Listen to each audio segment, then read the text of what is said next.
Olá, NTA! Sejam bem-vindos a mais uma aula. Hoje iremos falar sobre planta matriz. O que seria essa planta matriz? Seria a planta que vai dar origem a todos os nossos explants. Será a planta que vai dar origem a todo o material que iremos trabalhar. Quando falamos de planta matriz, nós temos que assegurar que ela esteja em bom estado fisiológico e fitossanitário. O que significa isso? Que a planta esteja saudável e que não apresente nenhuma deficiência nutricional, nenhuma falta de água, nenhum problema e também não apresenta nenhum fungo, bactéria, nenhum patógeno que possa comprometer. Nessas condições, a planta irá fornecer os melhores explantes possíveis. Devemos também estar muito atento ao estágio de desenvolvimento da planta, porque isso tem grande influência. Geralmente, as plantas mais jovens vão apresentar melhores explantes, enquanto que as plantas mais velhas vão apresentar explantes piores. Por quê? Nessa fase de desenvolvimento das plantas jovens, acontece delas estarem mais fáceis de sofrer divisões celulares e o processo de diferenciação. Elas são plantas mais indiferenciadas. E além disso, quando nós falamos de regiões meristemáticas, aquelas regiões onde tem maior divisões celulares, das plantas juvenis são as melhores. E essas plantas, as regiões meristemáticas, geralmente estão nas pontas dos galhos, nas pontas das árvores ou das plantas que você for trabalhar, e também nas pontas das raízes. Esses são os melhores explantes possíveis.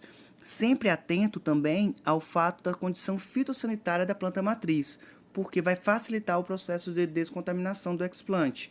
O que significa isso? Que essas plantas devem estar limpas, sem nenhum tipo de patógeno, nada que vai comprometer o desenvolvimento dessas plantas.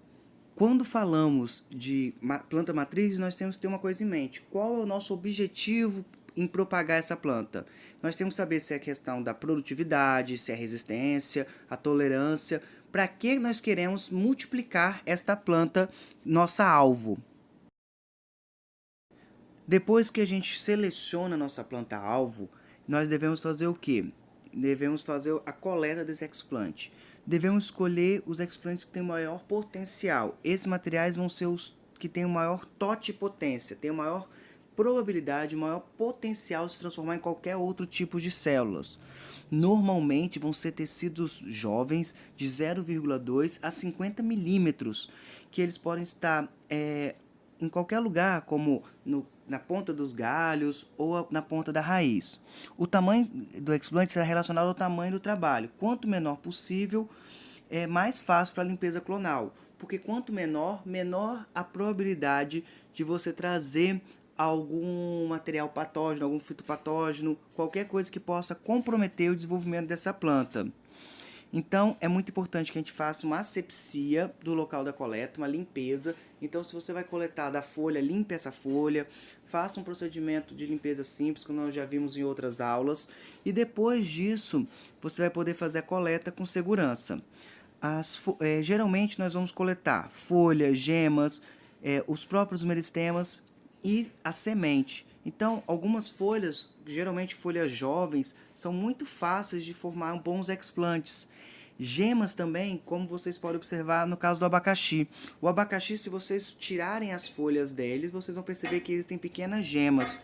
Estas gemas são as que nós vamos utilizar como os explantes. E uma outra forma bem eficiente para você evitar a contaminação é a utilização de sementes. Então, você pode colocar para germinar algumas sementes. Essas sementes, depois de germinar, você remove essas partes que germinaram. Normalmente vai ser ou a própria raiz, a raiz primária que sai, ou o próprio pedaço de folhas que está saindo das sementes coletadas. E você também pode utilizar materiais que já estiveram in vitro, materiais que você já utilizou para fazer propagação in vitro, vai remover pequenos pedaços deles para fazer uma nova multiplicação. A grande vantagem de usar materiais que já estavam in vitro é porque eles provavelmente já estão sem nenhum patógeno e isso vai ser muito mais rápido e vai facilitar muito o processo. O primeiro método que nós iremos falar agora é da embriogênese somática. É um processo pelo qual células ou tecidos somáticos, aqueles que não são sexuais, se desenvolvem até formar uma planta completa. Existe uma grande vantagem, existe uma alta taxa de multiplicação se você comparar com qualquer outro processo de propagação, a capacidade de produzir grande número de embriões num espaço bem limitado. E os embriões são individualizados e se desenvolvem diretamente em plantas. Então é como se você formasse uma grande quantidade de sementes. Você pega uma parte de uma planta que não é sexual, como por exemplo uma folha, e a partir dali você consegue produzir um infinito número de novas plantas. E dessa maneira você vai conseguir ficar propagando. Existem as desvantagens. Exatamente por esse grande número de multiplicação, existe uma grande variação somaclonal. O que significa isso? Mutações de um explante para outro. E isso lá no futuro pode comprometer o seu trabalho. Por isso que todo protocolo tem um número máximo de multiplicações que você pode realizar. Durante o processo de desenvolvimento dos embriões, eles vão apresentar vários estágios de desenvolvimento. O primeiro estágio, como você pode observar aqui nessa figura mais clara, é o pró-embrião, quando o embrião ainda está sendo desenvolvido, quando as células estão começando a se desenvolver. Depois vem a fase do embrião globular, quando começa a surgir um embrião arredondado, que ele, como vocês podem ver nessa imagem, onde está mais avermelhado. E para finalizar as fases, nós vamos observar aqui o embrião torpedo, quando ele tem esse formato mesmo de um torpedo. É um embrião que normalmente tem uma grande chance de desenvolver novos embriões e consegue se multiplicar muito bem. E o embrião pré-cotiledonar é quando o embrião ele já começa a formar um cotilédone. E ele tem uma possibilidade de formar um cotilédone e ele é também um embrião muito bom. Geralmente são esses dois tipos de embriões que a gente utiliza na multiplicação somática, por via embrião somático.